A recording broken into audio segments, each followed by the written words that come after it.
Mani sauc Kristīna Stakene, un mani sauc Kristīna Stakene. Tā ir labā lieta. Es negribu te fleksot un nevienu triggerēt. Kāpēc blondīnē ir divas glāzes pie gultas, viena ar ūdeni, otra tukša? Nu kā, vienai tad, kad gribas dzert, otra tad, kad negribas. Viss bija cringe. Ilziķa Uzulas Krasteņa, viņa varbūt Artūras Krasteņa sieva, bet vienas izrādes laikā viņa ir kopā ar Mārtiņu Meijeru, ja? Viņa var būt kopā ar Dumburu.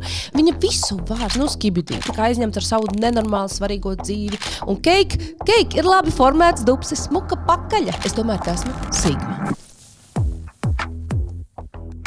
Ok, pasakiet godīgi, vai jums kādreiz ir bijis tāds iekšējais boomeris, kad kāds sāk runāt pilnīgi slanga režīmā? Nu tā, ka tu saproti, šis ir low-key šīs ēras vibe. Bet high-key tas viss liekas mazliet sas. Es, protams, cenšos šajā slēja laikmetā, es eju līdzi, skatos, mācos, adaptējos, bet come on! Es negribu te fleksot un nevienu triggerēt, bet kaut kur dziļi, es tomēr esmu Sigma. Un tad tu saproti, šis vairs nav skibidī, un varbūt mēs visi dzīvojam mazliet delulu. Tāpēc šodien neliels eksperiments ieskatīsimies slanga vārnīcā, jeb kā runāt nevajag. Tas tiešām ir tāds cringe, vai ne? Tu dzirdi 6-7 un domā, kādreiz mums bija 2-9, bet 6-7, tas nozīmē kaut ko pavisam citu. Un tad tu klausies, kā runā cilvēki apkārt, aizēj uz nodarbībām, piemēram, pie jaunākiem cilvēkiem, un tad katrs otrais, trešais vārds ir angļu valodā. Un es domāju, kas man ir? Es laikam esmu kļuvusi ļoti veca. Man tā liekas, ka manos laikos tā nebija. Manos laikos vajadzēja teikt vārdus lēnām, izrunāt līdz galam. Nu, ar lēnumu ir tā, ka vēl neesmu iemācījusies, un šī ir pirmā reize manā dzīvē, ka es runāju tik ātri, cik es gribu, ja? Un neviens nevar man neko teikt, un pat daži saka, ka forši ātri runā, bet nevajag runāt ātri, ja? Vārdus vajag pateikt līdz galam, un kur nu vēl lietot anglicismus. Es tagad uztaisīju tādu rubriku, kā es slengoju, lai jums palīdzētu saprasties ar jauno paudzi, jo arī man tas ir jāzina, jāmācās, un jāmācās ir uz visām pusēm, vai ne? Mums jābūt laipniem kā pret vieniem, tā pret otriem, un nav tā, ka mēs esam pārāk, jeb superior par tiem, kas ir jaunāki par mums. Tāpēc ieskatīsimies viņu vārnīcā, lai mēs varētu saprasties viens ar otru. Tā, kā tad ir jārunā? Kur nozīmē cringe? Ja? Mēs bieži vien dzirdam cringe, nērti, slikti. Slēj, tas ir ļoti labi, izcili. Visbiežāk meitene saka slēj, tas nav par māru slēj. Era, ja tas ir periods dzīvē, tā kā ārprāts manā vidusskolas ērā, un tad tu vari tur sākt stāstīt, kas ar tevi notika. Ja? No, vibe, tā ir sajūta, tā ir atmosfēra, vārdiņš. Ja? Low-key un high-key ir mazliet un ļoti. Ja? Un sus ir aizdomīgi. Šis, man liekas, nedaudz sus, ko viņi tur runā. Nu, tā ir čilēt. Nu, tas ir no veciem laikiem, to jau mēs jau mācījāmies un zinājām arī pirms 15 gadiem. Kruts, tas ir kaut kas forši iespaidīgs, arī to mēs zinājām pirms 20 gadiem. Bis tas arī tāds raksturīgs vairāk 45 gadniekiem, man liekas tāds, vai ne? Ghostot, ja? Nepatīk, ka ghosto. Un es domāju, ko nozīmē, kas kaut ko ghosto? Un izrādās ghostot, tas nozīmē, ka tu neatbild uz manu īziņu vai uz manu zvanu, vai tu vienkārši kaut kur pazūdi, vai nezinu, aizēj uz randiņu, tam čalis tev nogausto un vienkārši tā kā pazūd. Ja? Tu vari lietot vārdu gaustot. Nu, boomeris, tas ir cilvēks, kurš nesaprot trendus, proti, ja tu neskaties šo podcastu, tu nezinās, kā runāt ar jauniešiem, un tu esi boomeris, tā kā easy as that. Cik es labi runāju ar tiem anglicismiem pa vidu, man patīk, es reāli esmu Sigma un es adaptējos. Sigma nozīmē neatkarīgs alfa tipa cilvēks, vai ne? Delulu, tas ir no vārda delusional un nozīmē dzīvo ilūzijās. Viņi ir tik delulu. Skibidī, tas ir tāds absurds un joks no interneta trendiem. Tas ir, skibidī. Man te ar daži jaunieši to saka skibidī, un es nekad nesaprotu, kad viņi lietot, kad ne, es labāk izvēlos to nelietot. Un keik ir labi formēts dupsis. Jā, labi formēts dupsis, smuka pakaļa. Tas var nozīmēt arī to. Besī kaitina, tas ar no veciem laikiem nāk, norauties, tas ir dabūt sodu, nepatikšanas. Tas bija, es saku, reāli. Man tiešām bija 8 gadi, ka šis jau bija trendā. Čoms arī tas ir no tiem laikiem iegruzīties, kļūt nomāktam, arī sen atpakaļ mēs tā mēdzām runāt. Ja tu gribi izklausīties jaunāks, tad vienkārši ar tādu ironiju, nedaudz tādu sarkasmu, ja? Līdzīgā tembrā, kā es tad laižu to podcastu. Bieži tev bez emocijām jāspēj pateikt kaut kas, man tas ir vissmagākais šajā slēnga pasaulē. Frāzes, ko droši tu vari lietot, ja? Tad tu nedomās par tevi neviens neko sliktu. Ir ok, sapratu. Fair nozīmē, tā kā godīgi, pieņemami, fair. Es tev maksāšu 2,50, fair. Ja? Makes sense, loģiski. Es saprotu, ka jums makes sense šis tas, ko es saku. Let's go, aiziet darām, chill, mierīgi, bez stresa un random. Tas kaut kas dīvains neparedzēts. Vienkārši nogāja randomā, ierakstīju podcastu. Tā gadījās, kā negadījās. Es ceru, ka kaut kas arī ierakstās.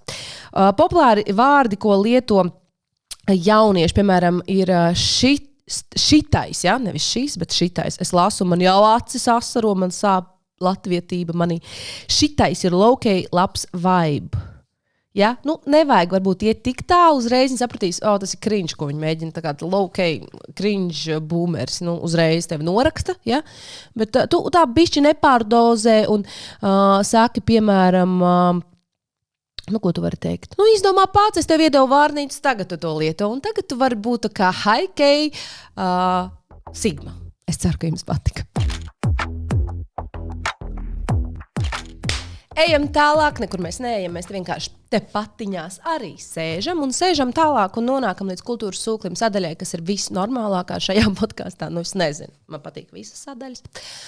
Kultūras sūklis, ko es gribēju atkal tādu jocīgu pateikt? Es gribēju pateikt, ka aizvadītajā nedēļā notika Lāli Gaba, Latvijas literatūras augstākais apbalvojums literatūrā, notika arī dzējas pusnakts Gaļas paviljonā un daudz brīnišķīgas lietas, un Dailes teātrī bija arī pirmizrādē vai Iestura Kairiša izrādē Pirmavots. Nu, tad es, protams, devos uz Pirmavota ģenerālu mēģinājumu, raudzīju to, noteikti gribu arī jums par to pastāstīt. Bet pirms es ķeros klāt pie izrādes, es gribu teikt, ka lasīšana un dzēja ir tā, kas var izglābt jūs no pavasara depresijas. Ja? Nemeklējiet tur vainu vitamīnos, nemeklējiet vainu ģimenes locekļos.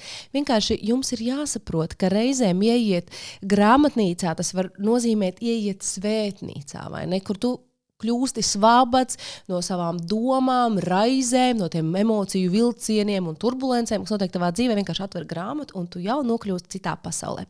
Kādu dienu es biju, kaut ko es biju uzvilkusies, viss bija cringe. Un es iegāju, protams, grāmatnīcā. Un ko es darīju? Es atvēru Lali Gabas nominantu sārakstu un paskatījos, kas tad ir nominanti dzējas sadaļā.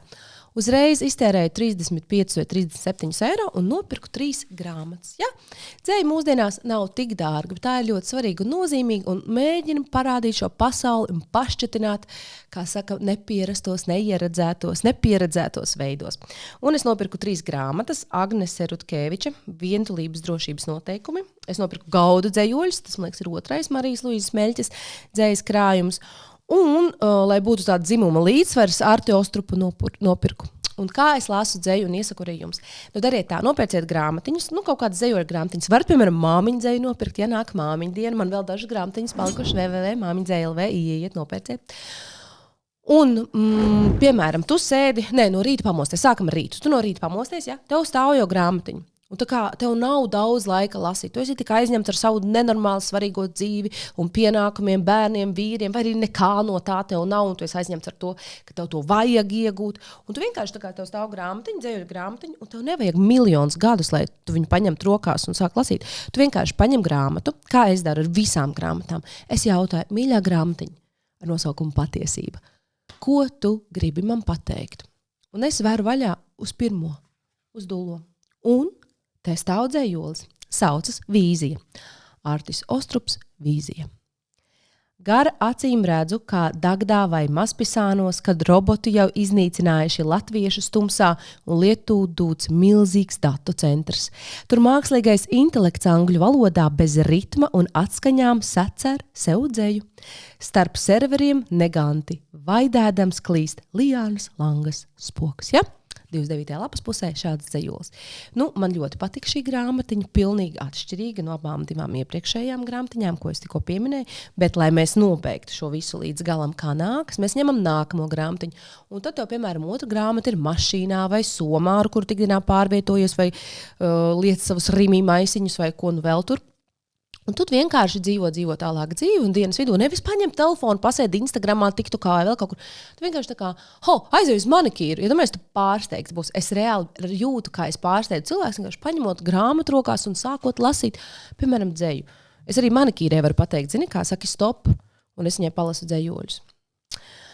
Pagaidzi, es pat izjaucu savu spēli, tātad atveram uz pirmo un saku sev stop, un esmu nonākusi šeit. Tātad Agnese Rutkeviča.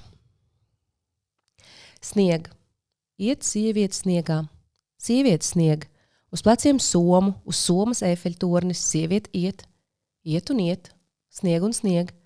Pilsētā, kurā viņa nav bijusi, nesnieg. Tur sniega pluksteņi zied. Sieviete apstājas, kad sieviete apstājas, sieviete ilgojas.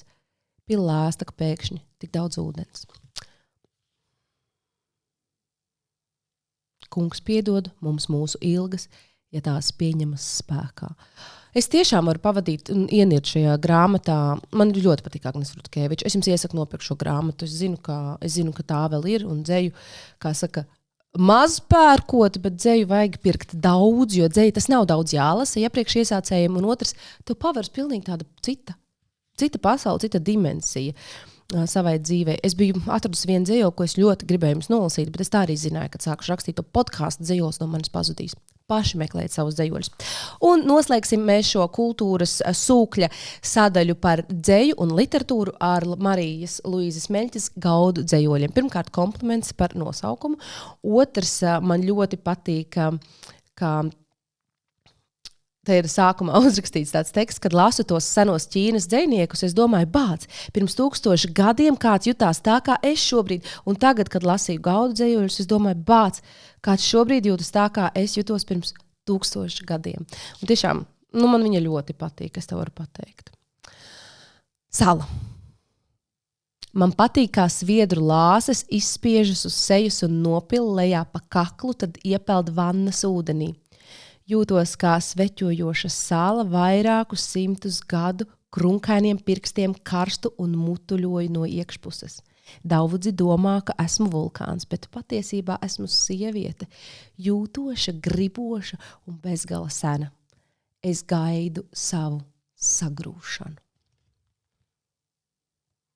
Dažkārt dziesma ir kā cigarete cilvēkam, kurš skaitās atmetis. Pēc ilgāka laika viņu sastopi un jau pirmajā elpā nodari sev pāri, un tomēr tu jūties tik labi. Lūk, tā, kultūras sūklī mēs esam arī nedaudz pamērcējuši muti un mēles galu dzejā. Es ceru, ka tev iedvesmojot nopirks kā dzejas grāmatu. Ja tā notiek gadījumā, ja tā notiek ar tevi un tev iedvesmo šis dzejas kultūras sūklis, tad tu man uzraksti komentārā. Vienkārši negausto man un neizliecies, kad neskaties šo podcastu. Ja tu skaties, nospied laiku, iespied share, uzraksti man kaut ko. Jā, man tas ļoti daudz nozīmēs. Un kultūras sūkļu otrajā daļā es uzreiz laižu uz Dailes teātri. Čau, Kristīne, ir vieta mēģinājumā, ģenerāla mēģinājumā. Un es skrienu pa galvu, pa kaklu, uz savu Dailīti. Viesturs Kairišs, viņš ir tāds režisors, kuram vajag pateikt tā visu tā tadadadam, it kā kāds viņam būtu visu to prasījis, bet tāpēc es mīlu Viesturu Kairišu, jo viņš kā režisors tur to vidējo morālo kursu un spoguļo to nepareizību un it kā runā nedaudz ar patosu par to, kas varētu būt pareizs un tāpēc kultūras sūklī es gribu parunāt par viņa jaunāko darbu Dailes teātrī. Vakar biju ģenerāla mēģinājumā 3:40 bija izrādes garums, bet, lai jūs tas nebaida, pirmavots tiešām ir izrāde, kas ir jāredz, un es tā, kā jūs zināt, nesaku ļoti bieži. Un Dailes teātrī vispār pēdējā laikā varbūt nav bijis tāds manas izrādes, mans vibes, vai ne? Bet šī izrāde noteikti bija par to. Viņa bija par arhitektu un par arhitektiem, par tādu, tas bija arī mīlas stāsts, par tādu nepareizu, tādu agresīvu, kaislīgu mīlestību, kur viens otram dara pāri un paši nesaprot, kāpēc. Un mēs viens un otrs, mēs tik bieži dzīvē ar tā dzīvojam un nesaprotam, ko mēs darām, kāpēc mēs darām. Es negribu atreferēt visu stāstu, visu sīžetu. Noteikti būs kritiķi un daudz austrumu gudrie, kas nokritizēs un pateiks visu, kā tur ir un kā tur nav, bet es gribu runāt par emocijām, ko šī izrāde atstāja mani. Un es gribu milzīgu bravo bļaut Reinim Dzudzilo par skatuvi, par scenogrāfiju. Proti, es redzēju, kā Dailes teātra skatuve ir atsevišķs aktieris un tēls, kas dejo. Kaut kur dažbrīd man likās, ka režisors un scenogrāfs Dzudzilo bija tā kā ņēmuši tā kā pultis rokā un tā kā spēlējušies un pastījušies, kā tad tāda skatuve var dejot un dziedāt līdzi visam tam stāstam, kas notiek uz skatuves, un tik tiešām Dailes teātra skatuve uzplaukst tieši scenogrāfiskā līmenī, un es jau dodu visu nakšu spēlmeņu un spēlētāju un kāds vien balvas. Es varētu iedot Dzudzilu par šo ārkārtīgi skaisto skatuves tādu horeogrāfiju, jāsaka tā. Un vispār horeogrāfija bija brīnišķīga, tēri bija brīnišķīgi, simboli, teksts, adaptācija, aktieri, Ilze Ķuzules Krastiņa. Ak, Dievs, kā man skauž! Ilze Ķuzules Krastiņa, Viņa var būt Artūras Krasteņa sieva, bet vienas izrādes laikā viņa ir kopā ar Mārtiņu Meijeru, ja? Viņa var būt kopā ar Dumburu, viņa vēl no Valmieras, varbūt aktieri. Viņa visu var, saprot, viņa ir skaista, viņa ir brīnišķīga. Un ne tikai viņa, visa ansamblis, es biju pilnīgā kaifā ieraugot jau aktieru sastāvu, un tagad es redzēju viņus uz skatuves, un šis stāsts bija, jā, viņš bija laikmetīgs, jā, viņš bija par Ņujorku, par arhitektūru, par mākslas standartiem, par viduvējību, slavināšanu. Bet tas tik ļoti bija arī par cilvēcību, par šodienu un tādu greizu ieskatīšanos dažādos spoguļos, kuros mums patīk pavērties. Viestur Kairš, liels paldies, ka tu iepazīstināji man ar šo darbu. Paldies, ka tu izdomāji, ka tas ir jāuzliek uz Dēles teātra skatuva dēļiem. Es jums saku, ejiet, vairāk es nerunāšu, ko tur vairāk runāt. Bet kultūras sūkli es gribu tomēr noslēgt ar vēl vienu grāmatu.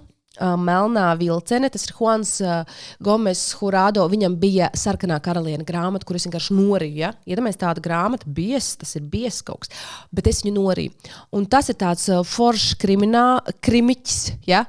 Nav it kā mans žanrs, bet tas ir foršs krimiķis, kurus iesaku jums palasīt. Es esmu, vēl sākumā, bet man ļoti patīk. Es tiešām iesaku uzdāviniet Omei, tantei, kas lasa tos krimiķus? Es lasu un vēl varbūt daži cilvēki Heliosā var nopirkt, vai ir kaut kas, ko es vēl gribēju jums pateikt? Jā. Vēl viena sādaļa, bez kuras jūs, es un visi pārējie varējām mierīgi dzīvot šajā pasaulē, bet es jums neļaušu, jo šis ir mans podcasts, un es jums stāstīšu anekdotes! Ziniet, ir tādi cilvēki, ir dziļi, tik dziļi, ka neatcerās nevienu anekdotu. Un tu ej dzīvo cilvēks, un cits tur sēž kompānijā, un pēkšņi izmet kaut kādu joku. Reāli forši, man liekas, tas ir tādi, smieklīgi. Es neatceros, ko es par tajā scenāriju biju sarakstījusi. Nav svarīgi. Un es jums pastāstīšu vienkārši anekdotes. Kā es izdomāju stāstīt anekdotes? Vienkārši bija tā, ka es atkal kaut kur nokļuvu, un kāds izmet joku. Man liekas, tā kā bāc. Es pati esmu joks, nezinu nevienu joku un anekdotu, un tāpēc es iegāju tredos un uzrakstīju. Sveiki, man ir tāda problēma, es vispār nezinu nevienu anekdotu, nevienu joku, pastāstiet savas mīļākās. Un jūs neticēsiet, tas ir mans populārākais trets, ja? Jo cilvēki tiešām atsaucās un sarakstīja superīgas anekdotas. Un tagad, ja es esmu kādā kompānijā, vai jūs esat kādā kompānijā, es vispār dalos, ņemiet manu tredu un vienkārši sāciet stāstīt anekdotas vienu pēc otras. Tā tad aiziet, ja? Es netaisinu, kad baigu atlasi, vienkārši dažas labam nedēļas dienas sākumam, turpinājumam. Tā, kā sauc ļoti tievs un anoreksis. Kāpēc blondīnē ir 2 glāzes pie gultas, viena ar ūdeni, otra tukša? Kā vienai tad, kad gribas dzert, otra tad, kad negribas, ja? Ko Hitlers teica karavīriem pirms kāpšanas tankos? Tagad kāpiet tankos. Baigā anekdote. Jānis stāv uz tilta un raud. Jānīt, kāpēc tu raudi? Pēters manu maizīti iemet upē. Ar nodomu, ne ar desu. Šis labs. Brauc Ezītis un Kurmītis ar motociklu. Ezītis stūrē, saprot, ka nesavaldīs un būs ziepes, bļauj Kurmītim. Mēs to inovasīs. Kurmītis tāds, sveikas dāmas. Kurmītis nēstī. Agnese Logina, bijusī kultūras ministra, arī iekomentēja. Viņai ļoti laba anekdota. Angļu valodā es izstāstīšu latviski, mēģināšu pārnest no angļu uz latviešu valodas. Jēzus iet restorānā un saka viesmīlim, man lūdzu galdiņu 26 personām. Ļoti apjucis viesmīlis saka, bet pagaidi, jūs esat tikai 13. Mēs sēdēsim no vienas puses. Ļoti labi. Zirgs iet bārā, bārmenis prasa, ko tik garš ģīmis? Šo es varētu atcerēties, jā, garš ģīmis. Tā, doktor, kas man kaiš? Sekcija noskaidros. Sievas mātes notam Ziemassvētkos uzdāvina 2 šlipses nots, labu gribēdams uzreiz vienu uzsien kaklā, to redzot sievas māte saka, ko? Otra nepatika, jā? Kāpēc govs, kad ēd apguļas? Nezinu. Kur tu esi redzējis, ka govs sēž? Zaķīts iet gar dīķi, te pēkšņi viņu aiz kājas saķer krokodils un zaķīts sāk saukt krokodilam. Pupuzk. Krokodils zaķītim prasa, ko nozīmē PPZK? Zaķīts atbild, atlaid vaļā, tad pateikšu, labi, viņš atlaiž un zaķīts aizskrien un skai sauc, peldi prom zaļā kaka. Saprotiet, kāpēc tās anekdotas liek žurnāla beigās? Es pilnīgi ļoti labi saprotu, kāds sakars, bet kaut kur arī rēcīgi. Sieva vēlas gliemežus, vīrs aiziet uz veikalu, atnāk pēc 4 dienām, atver durvis un saka gliemežiem, beidzot esam mājās. Lai jums superīga nedēļa. Atcerieties, ka kā es ir podkāsts normāliem cilvēkiem un arī visu šo raidījumu garumu mani sauc Kristīna Stakene. Es mazliet mīlu pirmdienas vairāk nekā citas dienas, jo tad man tā ir iespēja savilkt kopā galus, kā saka, vienu galu, otru galu. Paldies, ka tu skaties. Es ļoti novērtēju, iekomentē, padalies, noseivo, lai nepalaistu garām nākamo epizodu, noskaties arī iepriekšējās un uzrakst, kura tev patika vislabāk. Es jau teicu, ka man sauc Kristīna Stakene. Tas laikam šodien ir ļoti svarīgi.